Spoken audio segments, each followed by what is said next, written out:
tu dis ok, je vais tenter de traverser en foil, juste en surfant les vagues, le plus facile c'est quand même de le dire.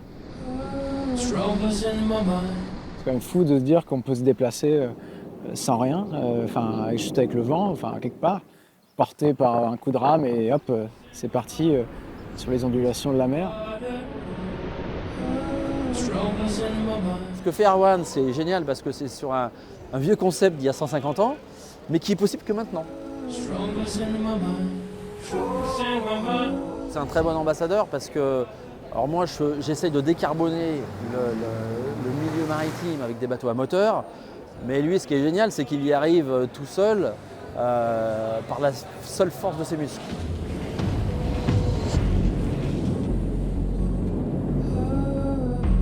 C'est un extraterrestre. Il faut quand même voir qu'il est en statique 10 à 12 heures sur 10 cm. J'ai les jambes dures comme de la pierre, j'ai du mal à manger. En fait, quand tu restes 10 heures comme ça, la tension elle est énorme.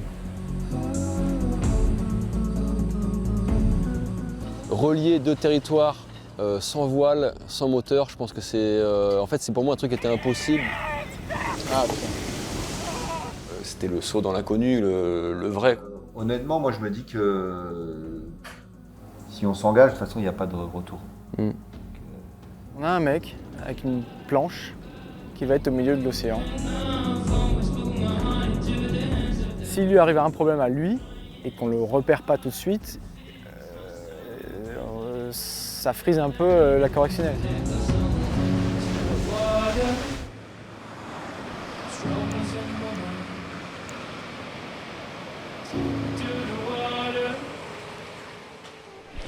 Je suis trop content que tu sois là-bas.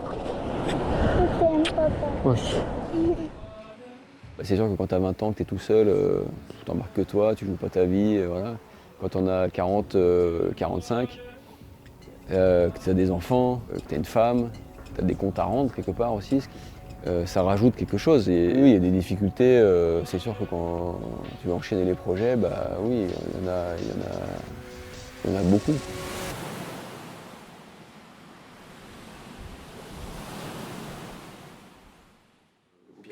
Tu vois d'ailleurs qu'on regarde qu'est-ce qu'on vise, parce que je pense que Cherbourg pourrait être allé plusieurs fois quand tu arrives.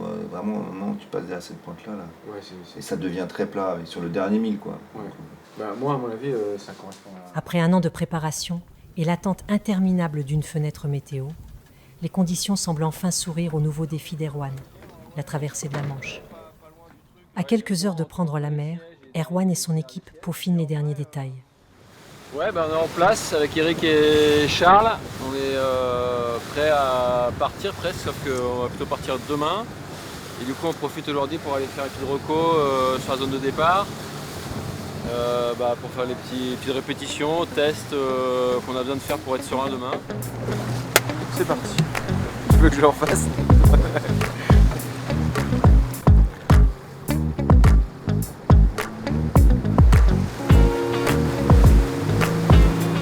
C'est pour ça que demain, en partant au début, normalement on aura plus de mer que ça. Donc, Ouais, j'espère. Ouais. Sinon, ça veut dire qu'il faut le faire à contre-courant, quoi. Parce que là, physiquement, il ne faut pas que ça dure 3 heures comme ça, quoi.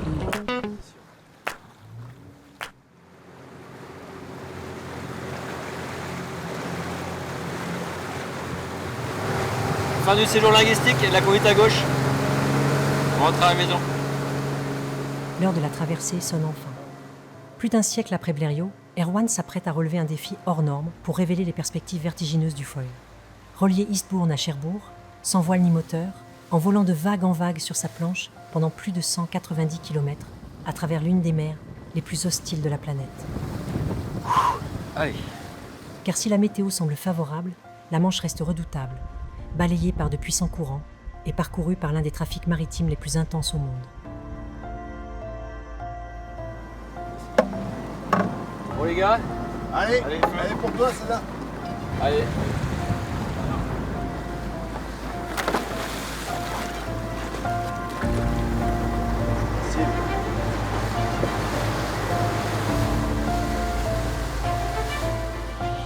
On a rendez-vous avec l'histoire et je vais essayer aussi de vous faire honneur.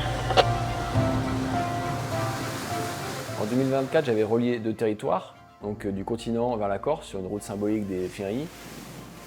Ok Erwan, c'est fait. Bravo. Super, super, bravo mon pote. Et je me suis dit, l'étape d'après, après 2 territoires, c'est 2 pays.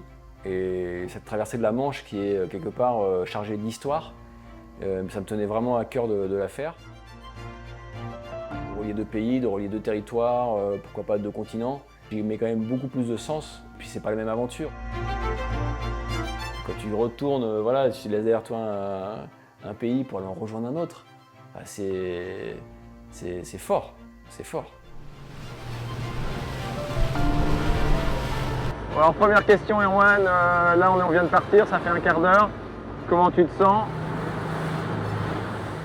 Je me sens bien, j'essaye de relâcher un peu la pression du départ, mais les conditions sont bonnes. Pour l'instant, personne n'a vraiment essayé de chercher comment se déplacer grâce à l'énergie de la mer et utiliser les énergies des vagues qui sont là, qui nous attendent.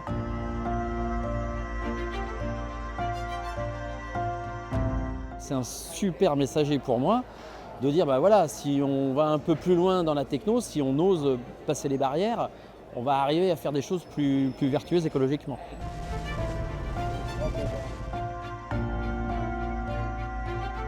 Le message qu'il véhicule, c'est que d'abord quand tu as la volonté de faire un exploit, tu peux arriver à le faire, si tu es aussi bien entouré. Et puis il est arrivé à faire quelque chose d'assez écologique aujourd'hui qui est dans l'air du temps.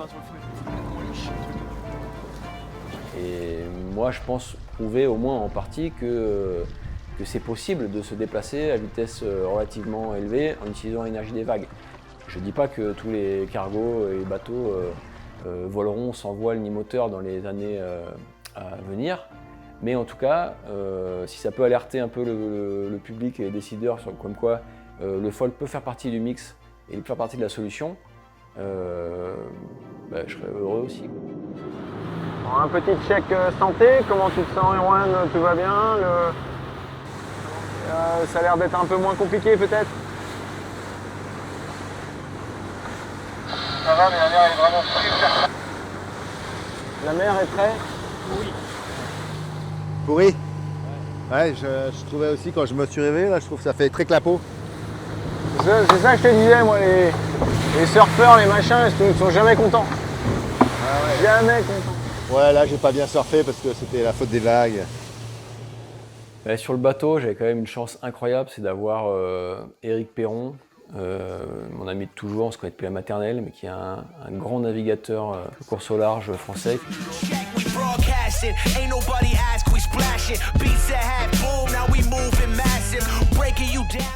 Il me connaît par cœur.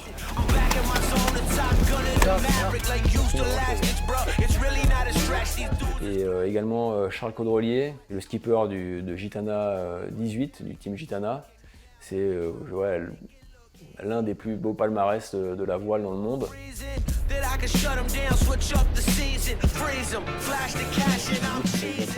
Je lui mets un petit PO à 7 h, on est déjà à 28 nœuds. Rico et Charles, énormes pour caractériser les fenêtres météo avant le départ. Énorme aussi pour l'expérience du haut niveau, l'expérience de la pression. Recadre-le un peu sur la trajectoire, mais comme d'habitude. Ouais, écoute, on voit bien que c'est un peu pourri là, effectivement. Mais tu fais du bon boulot. Tu repars légèrement à droite, très très faible. Pourquoi ils me suivent? Ouais, c'est à eux qu'il faudrait demander. Je pense qu'on a de l'appétence pour les mêmes choses, en fait aussi, d'essayer d'aller se mettre un peu en difficulté, de vérifier qu'un truc un peu impossible est peut-être réalisable, et de vivre ensemble cette histoire. Ce qui nous anime, c'est des projets qui sont fous, c'est des exploits sportifs, c'est des projets entrepreneuriales, c'est un peu un mélange de tout ça. On est des éternels curieux en fait, de la technique et du dépassement de soi, donc à un moment il faut repousser un peu toutes les limites pour aller voir dans tous les coins comment on peut faire.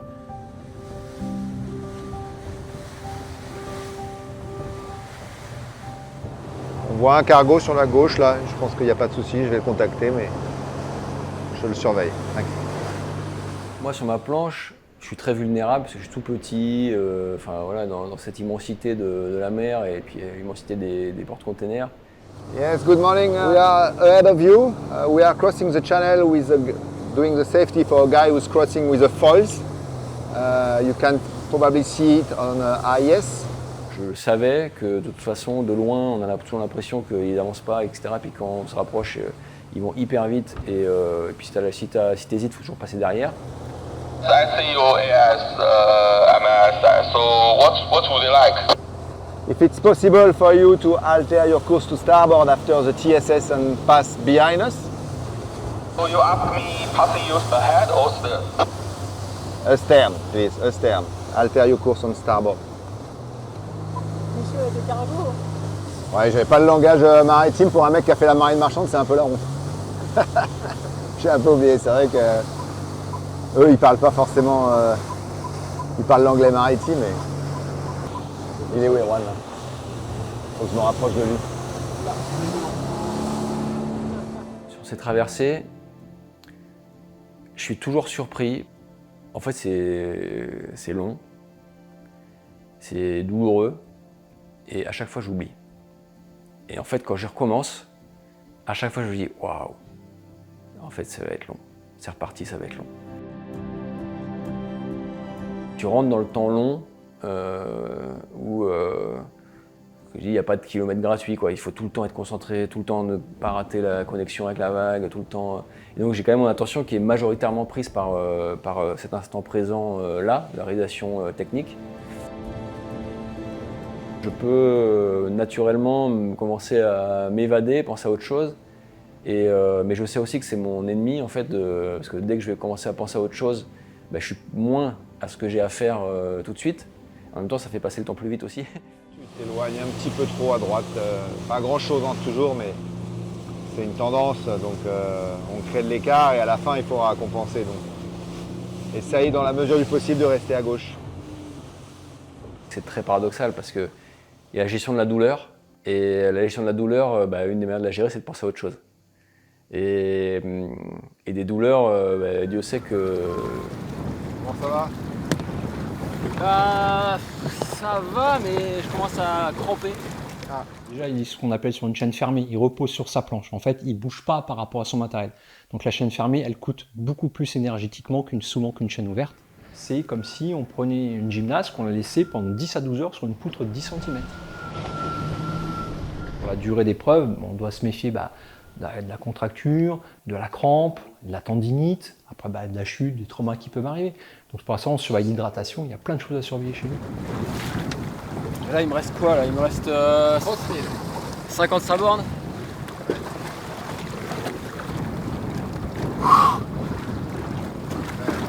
C'est là que ça a commencé à être dur. Et vous pouvez me passer à manger? Ouais. À boire? Je choisis de m'infliger des souffrances.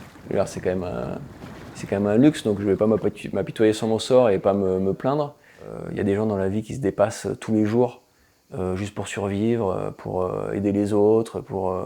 Moi, en fait, j'ai mal pour me faire plaisir, ça va.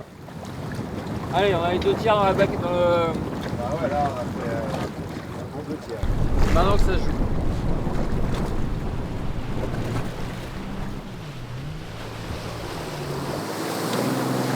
Je sais pas si on va pas abandonner, moi je suis fatigué, j'ai des crampes au poignet.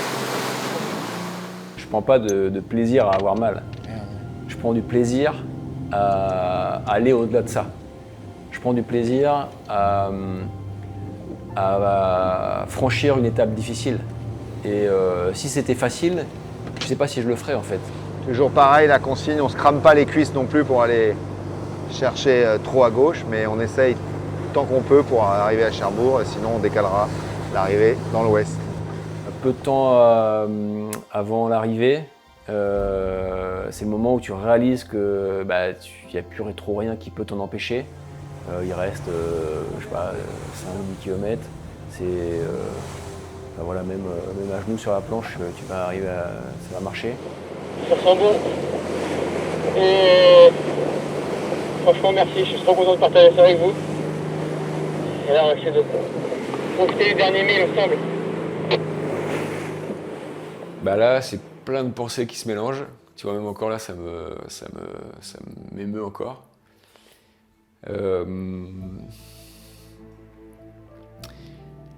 Tu penses à tous les gens qui sont soutenus, tu vois, ça m'émeut encore vraiment. Elle va être belle celle-là! Elle va être belle!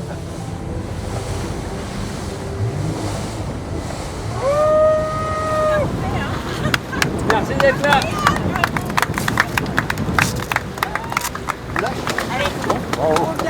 Un projet comme ça a des répercussions. C'est pas juste sur une traversée, c'est 6 mois où tu es à fond, où tu as des moments durs, où tu as des moments où un peu d'euphorie.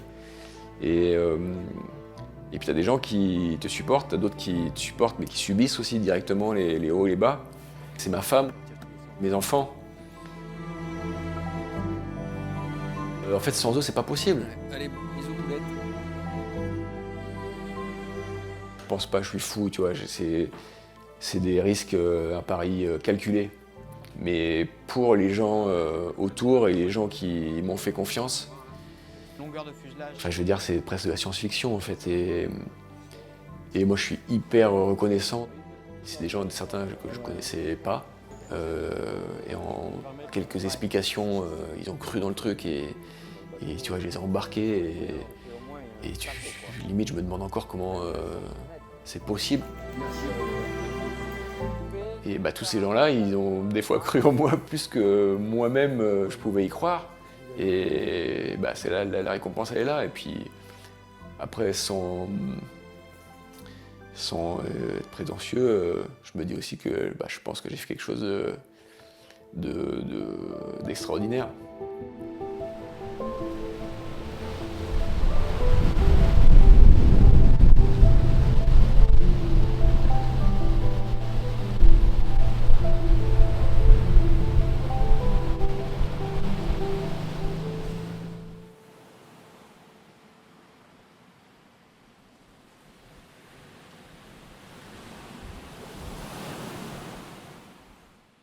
Moi, franchement, physiquement, moi, j'ai trouvé ça facile.